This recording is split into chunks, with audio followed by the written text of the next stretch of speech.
Bonjour à toutes et à tous, j'espère que vous allez bien. Aujourd'hui, je vous propose de découvrir la triste histoire d'Alexandria Ali Costia et c'est parti. Alexandria Costia, surnommée Ali, est une jeune étudiante de 21 ans qui a grandi à Saint-Louis, qui est une banlieue du Missouri, aux États-Unis. Elle est belle, dynamique et ambitieuse. Elle étudie à l'université de Mississippi, dit Ole Miss.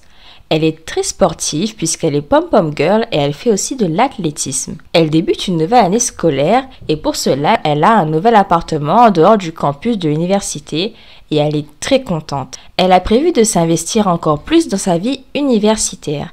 Elle veut diriger des clubs sportifs, notamment celui du club de golf et de course à pied qu'elle a fondé elle-même. Elle souhaite aussi donner des cours de yoga et de pilates tout en poursuivant son diplôme de marketing. C'est une jeune femme qui aime donner de son temps aux autres et elle est empathique et généreuse.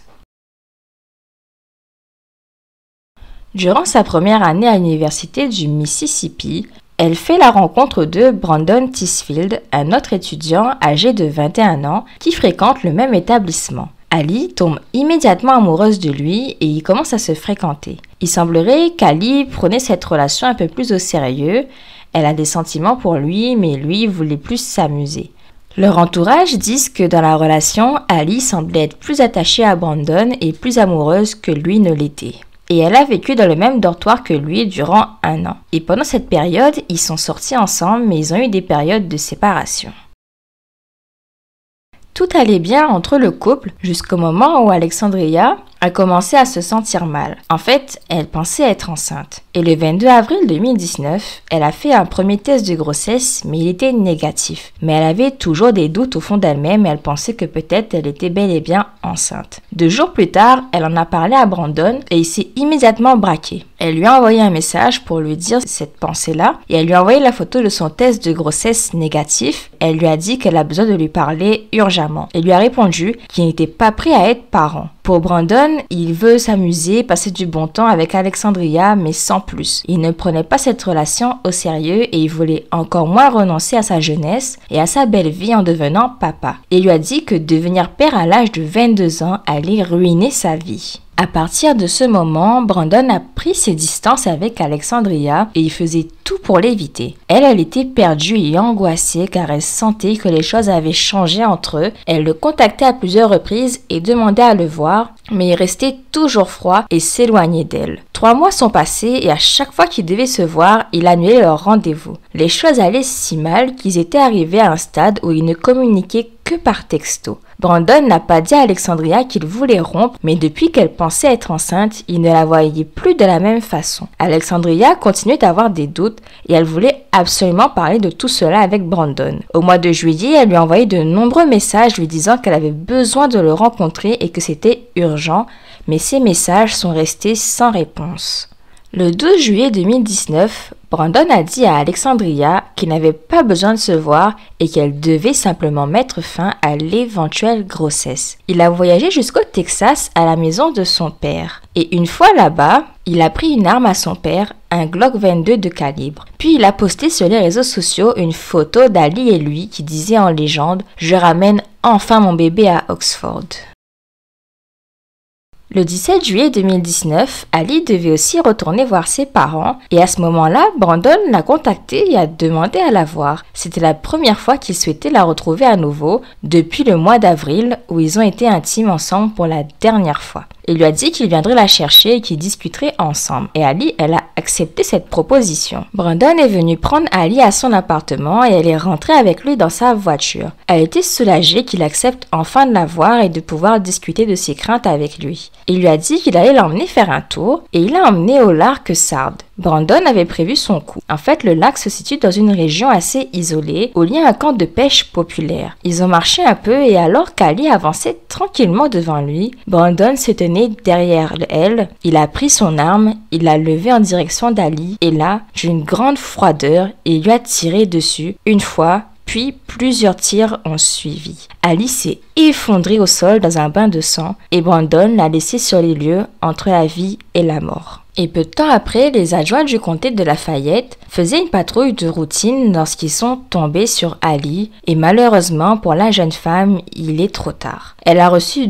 12 balles. Elle est morte près d'une table de pique-nique. Autant vous dire que cette nouvelle a dévasté et traumatisé la famille d'Ali qui n'aurait jamais pensé qu'elle aurait trouvé la mort si jeune et dans d'horribles conditions. Pour les proches d'Ali, le choc est grand et sa mort provoque une grande incompréhension. Le 22 juillet 2019, Brandon est arrêté par la police dans une station-service de Memphis, dans le Tennessee, et il avait toujours l'arme du crime dans son camion. Il est immédiatement décrit comme suspect dans la mort d'Alexandria Kostial.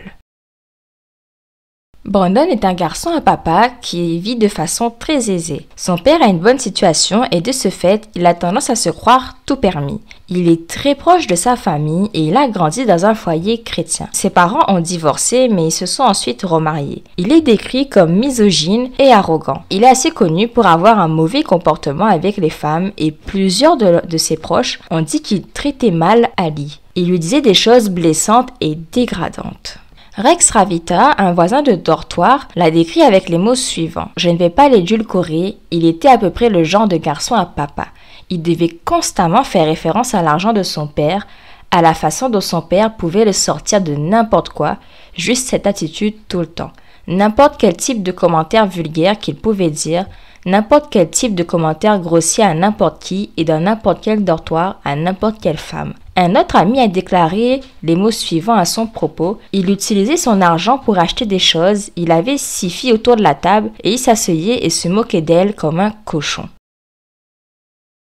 Il n'a pas fallu longtemps pour savoir que Brandon était bel et bien le coupable derrière la mort d'Alexandria. Les policiers ont fouillé son appartement à Oxford et ils ont trouvé une lettre de 2 pages signée par lui et qui était adressée à ses parents qui disait les mots suivants notamment. « Chère maman et papa, je ne suis pas une bonne personne, ce n'est pas de votre faute. Quelque chose en moi ne fonctionne pas. J'ai toujours eu des pensées terribles, j'ai toujours eu des démons, je sais que je vais me faire prendre. » Les policiers ont fouillé ses historiques de recherche pour savoir s'il avait médité son geste, qu'après qu'Alexandria lui ait envoyé un texto en lui disant qu'elle pensait être enceinte, Brandon a fait des recherches sur l'avortement et sur des pilules abortives. Et au moment où il est retourné chez son père, lui prendre son arme, il a fait des recherches sur internet sur les pistolets dits les silencieux et comment le tueur en série Ted Bundy a tiré ses victimes. Tout cela prouve que Brandon avait déjà en tête l'idée de tuer sa petite copine. Durant l'enquête, plusieurs amis ont confié que le couple avait une relation compliquée. Une ancienne colocataire à Ali a dit les mots suivants. Ils avaient une relation compliquée, une relation intermittente, mais à aucun moment elle m'a dit qu'il était son petit ami. Ses amis ont déclaré qu'elle était toujours déprimée à propos de Brandon. Elle lui a envoyé de longs textos en forme de paragraphes en demandant à son ami « Qu'est-ce que je fais ?»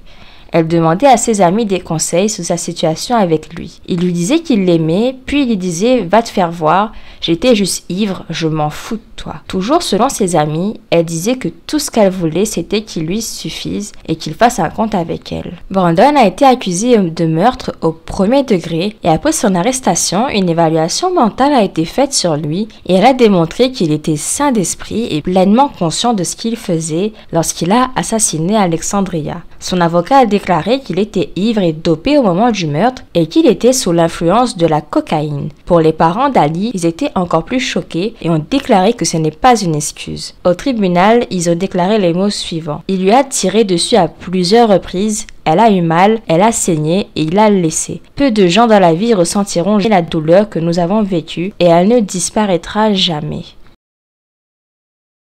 2 ans après le drame, Brandon est passé aux aveux et il a plaidé coupable pour le meurtre d'Alexandria Kostial. Il a reconnu avoir tiré Ali au lac et l'avoir tiré dessus à 12 reprises. Initialement, il risquait de faire face à la peine de mort, mais en plaidant coupable de meurtre au 1er degré, il s'est épargné une peine de meurtre passible de la peine capitale et donc d'une peine de mort. Il est condamné à la prison à perpétuité, mais sera admissible à une libération conditionnelle à l'âge de 65 ans.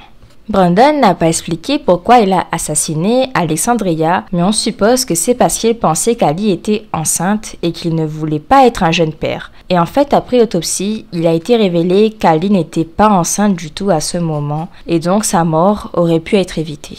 Lors de cette audience, Brandon s'est excusé auprès de la famille d'Alexandria en disant les mots suivants. « Je suis sincèrement désolé pour la douleur que j'ai causée en vous enlevant Ali. Mes actions ont changé à jamais votre vie et celle de ma famille. J'aimerais pouvoir tout reprendre, mais je ne peux pas. Il n'y a aucune excuse pour mes actions et j'ai demandé pardon à Dieu. J'espère qu'un jour tu trouveras dans ton cœur la force de me pardonner. » La maman d'Ali, Cindy Costial, a fait une déclaration au tribunal. Elle a dit les mots suivants. J'aurais aimé pouvoir la tenir à l'écart de ce monstre maléfique, insensible, intrigant, ingrat, sinistre, violent et corrompu. Il avait toutes les occasions de faire le bien dans le monde, mais il a choisi de faire le mal. Brandon, tu as ta place en prison chaque jour pour le reste de ta vie pour l'acte odieux que tu as commis envers une âme si douce en Ali. Chaque fois que la porte de votre cellule se referme, puisse-t-elle nous rappeler ce que vous avez fait et la vie que vous nous avez enlevée.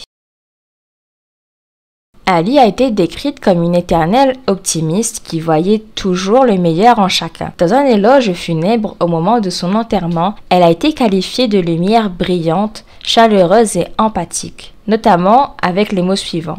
Ali pensait que le monde était fait d'arc-en-ciel, de licornes et de papillons. Une amie à elle, appelée Anna Pasco, a dit les mots suivants. Elle était si inspirante, si gentille, si jolie et une si bonne personne. À chaque fois que nous sortions et faisions quelque chose, elle ouvrait les bras et nous disait « je t'aime ». Elle a été décrite par beaucoup de ses proches comme une bonne personne et qui était très gentille. Concernant Brian, une proche à elle a dit les mots suivants. Ali était si gentille qu'elle pouvait se retrouver à essayer de le réparer ou à essayer de lui pardonner. Elle n'arrêtait pas de se mettre dans la situation comme un sauveur pour l'aider et ne pas voir ce qu'il faisait.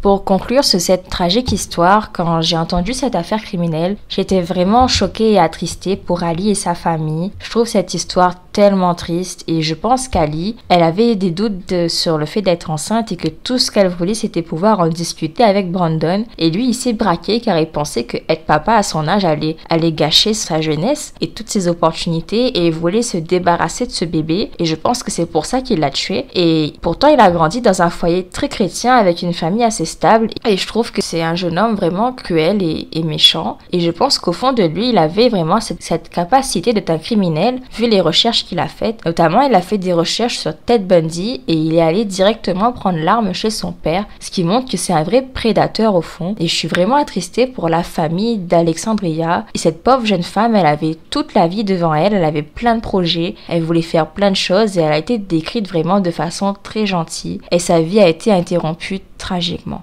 Et c'est tout pour cette affaire. Si elle vous a intéressé, n'hésitez pas à aimer, à partager, à commenter et je vous retrouve pour une prochaine vidéo.